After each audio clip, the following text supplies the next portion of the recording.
Welcome. Today we have the editor of the St. Charles Press and Lewiston Journal, Jill Veerkamp. Thanks for joining me on this interview. Hi. Well, tell me about the history and a little bit about the St. Charles Press and Lewiston Journal. Like the history of the newspaper or? Sure, yeah, or any details that you want to share about the newspaper. Okay, well, the newspaper itself has been around for more than a century, but so I won't go into that. The St. Charles Press and the Lewiston Journal is a weekly publication that covers the communities of St. Charles, Iota, Dover, Lewiston, Altura, Utica, and Elba, and a few other places in between. And then on your question about how it's printed and how often, did you want to know all that? Oh, sure. Yeah, I'd love to. Yeah, we use InDesign to create the newspaper each week. That's a computer program. And then on Tuesdays, we turn our pages into PDFs, and then we send them electronically to Red Wing, Minnesota. Red Wing then prints the papers, and then they get delivered to local post offices and to stores on Wednesdays. Excellent. So not everything happens right there in St. Charles. It's really a process that involves other places. Yeah, and actually we're not even sure about Red Wing printing them for very long because the newspaper world has been changing a lot, and it looks like they just got sold. So like we just found that out yesterday, so we'll see how that goes. Wow, yeah, things do change absolutely in the printing industry. Absolutely. Well, how long have you been in this role? And what duties do you have as a newspaper editor? I've been here for 5.5 years, and I pretty much do everything except for advertising or billing for things. So basically, I find content to cover, or I assign stories to other people to cover. I go to the events and meetings, and then I write on them. I do interviews with people for feature stories. I also take photos for the newspaper, so I have to be pretty good photography for that. And then I also put the paper together and then send it off to press every week. Wow, it sounds like a lot of different types of skills that you've had to develop or practice over the years. That's amazing. Yeah, that's what it is. Like in a smaller newspaper, you do a lot more. If you were working for the Post Bulletin, you'd probably be more specialized. So I'm pretty sure that their writers don't also put the paper together, that type of thing. That makes sense. Well, tell me about your journey and how you got to where you are today. Well, after college, I ended up in Columbus, Ohio, and I got a job at the Dublin branch of the Columbus Metropolitan Library System. And I enjoyed that so much, I pursued a master's degree in library science. After I got that, I returned home to Minnesota, and then I worked at a library for 3 years. But then I decided I wanted to move closer to home. And so I decided to work for as an administrative assistant for a grant program that was operated out of both the St. Charles and Lewiston, or St. Charles and Dover Iota school districts. I got my phone going. It never stops, I'm sure, at a newspaper. Yeah, so we're closed today on Friday, so got it. That's okay. Yeah. Yeah, and then there's an information.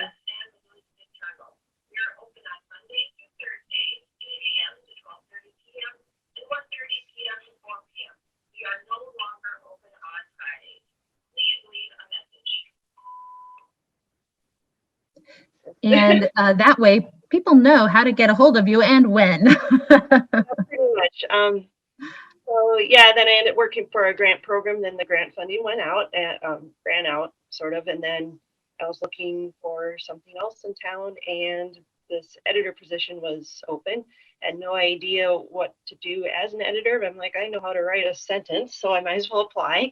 And I was pretty much hired on the spot, and I've been doing that for 5.5 years. Wow, that is really something. It sounds like though your master's in library science really did still help you, again, your writing skills, researching, that type of thing really are important in both careers. So being organized is probably top of the list too. Yeah, absolutely. Absolutely. You talked a little about your education. Can you go over that one more time, please? Yeah, I got my undergraduate degree from Concordia College in Moorhead, Minnesota. Then I went to Ohio first. I went to the Ohio State University and I studied history for a year, but that wasn't really it for me because I wasn't that big of a fan for teaching, and that was pretty much required with that program. So I took a year off and then I enrolled in the Kent State University Library program and I got my master's from there. Oh, wow. And how long was that master's program? I got it done in a year. Oh, wow. Because I got accepted as an administrative assistant, which for a graduate assistant. So basically, my entire schooling was paid for the first year.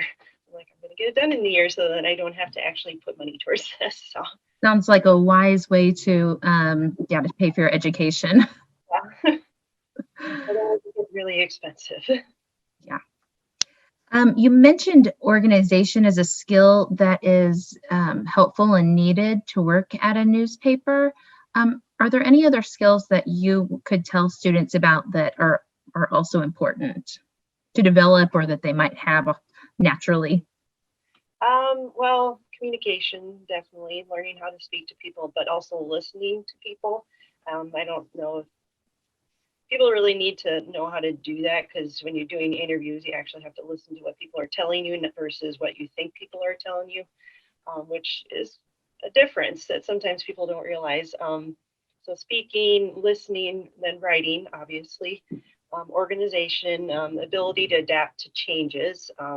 I've had things thrown at me at the very last minute, and we have to throw out our entire front page and fix it, and you just like that's the way it goes. Or something breaking newsy types happens, as a small weekly newspaper. We don't have that as much as, say, the Post Bulletin would, but it still happens when we get something that we really need put in this week. And we just have to, get it in.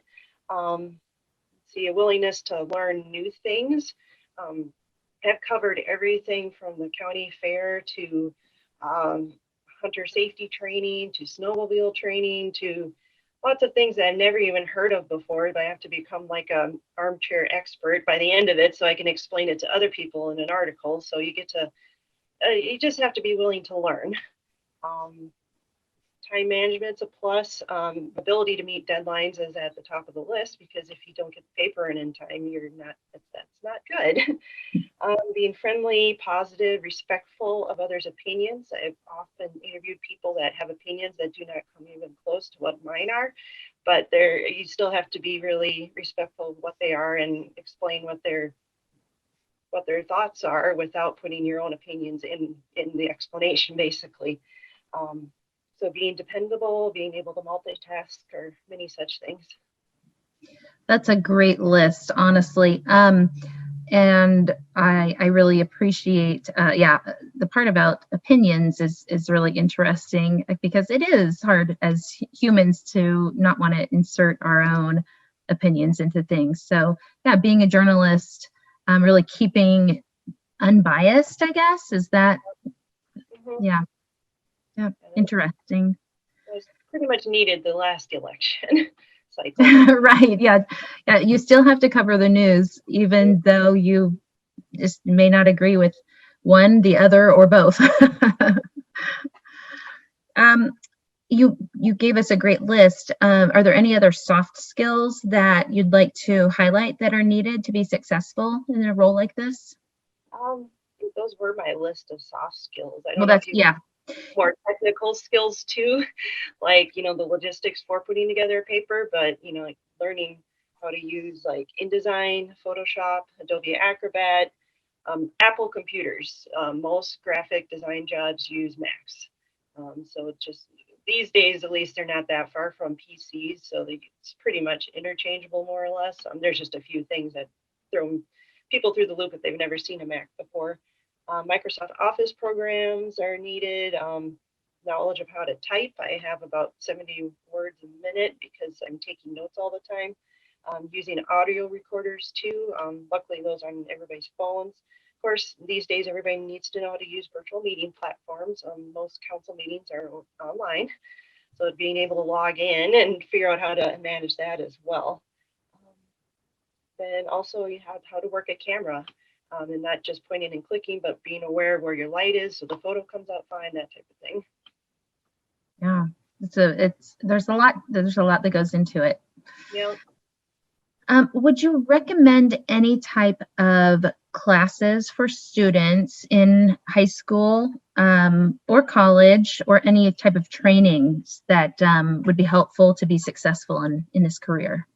Yeah, English classes of any type is a must. Even though I've gone through college and grad school, I attribute my writing skills to Mr. Smith here in St. Charles. I pretty much learned how to write from him. But just having those basics of how to write a sentence so it sounds right is important. And not even just writing, just reading also helps you a lot with that. Just recognizing how sentences are supposed to sound and look like, that is a big help. Classes in oral communication, if the school has a speech class or even a speech team, that is very helpful, just knowing how to talk to others. Classes in media production, these days schools offer classes in graphic design, that type of thing. That's very helpful. Digital art is also very helpful. Classes in photography. Then also classes in political science. If you're covering a lot of council meetings, that's very helpful. Then if you're planning to work in this area, agriculture classes are also helpful. That I didn't have, and I wish I kind of did when my first assignment was the Winona County Fair, and I had no idea what I was looking at. So that was an experience. And then if you plan to specialize in a specific area like arts and entertainment, probably classes in that. Yeah, that's great. Did you have anything to add for any college or other training? You covered a lot, so. Yeah, well, if the high school or the college has a newspaper, write for it.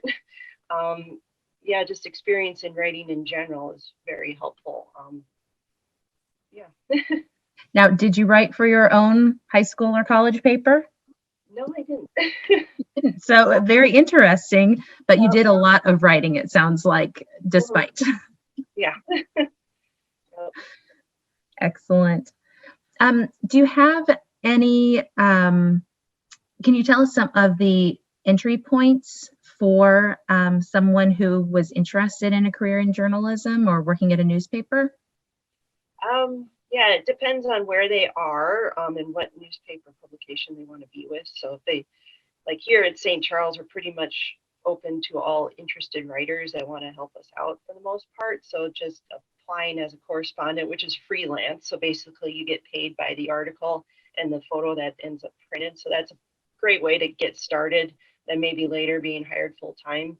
But even with the larger newspapers, they do a lot of freelances at first, and maybe after working there for 5 years, you might get hired full time. But it's really hard to get hired as a journalist these days because the industry is in a slight period of crisis, especially during the pandemic. Like a lot of industries are, advertising costs are down, newspapers have had to close. So starting small and then hopefully after getting a lot of experience would probably be the way to go. Excellent. And what type of advice would you give to a 16-year-old, 17-year-old student, a high school student who's contemplating, what they're going to do for their future? Well, just be prepared to expect the unexpected. What you think your life might be headed at age 16 is probably going to be completely different than what it is by the time you're 30. So just be prepared to adapt to changes and just expect that things will probably not turn out how you expect them to, and just be ready to embrace that. I like that answer. Well, in conclusion, if a student wanted to reach out to you, could they get a hold of you in some way? Yes, I'm actually starting a new job in a couple of weeks, so I can be contacted at the St. Charles Public Library. Excellent. Thank you so very much.